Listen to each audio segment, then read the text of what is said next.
Régiment de l'armée de terre, mais formation opérationnelle de l'armée de l'air, le 25e régiment du génie de l'air appartient à l'une des brigades du commandement des forces aériennes. Mais quelles sont ses missions? Elles sont de donner la capacité à l'armée de l'air d'utiliser les pistes et les zones aéroportuaires à l'étranger.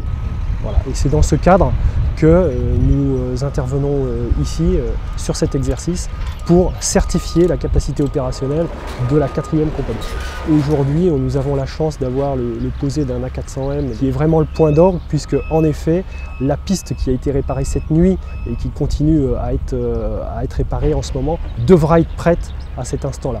Travaillant de jour comme de nuit, l'ensemble des personnels de l'ACAT puisent dans leurs ressources physiques afin de réussir leur mission.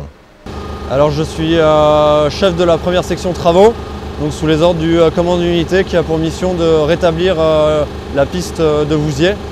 Donc lui nous détermine nos zones d'action et nous mettons en œuvre nos moyens pour réparer au plus vite la piste avec les matériaux dont nous disposons sur la plateforme. Les travaux de rétablissement de la piste s'effectuent avec l'aide d'une section anglaise aux ordres du capitaine commandant la 4e compagnie. Donc la collaboration avec les Britanniques se passe très bien. Ce sont un peu nos homologues, on va dire, du génie de l'air britannique.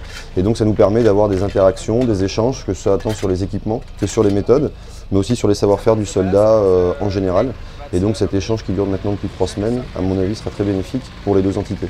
Après une vérification de la piste par les contrôleurs, la 400M reçoit le feu vert pour un atterrissage sur la piste de Vouziers-Séchaud dans les Ardennes afin de livrer le certificat opérationnel de la 4e compagnie.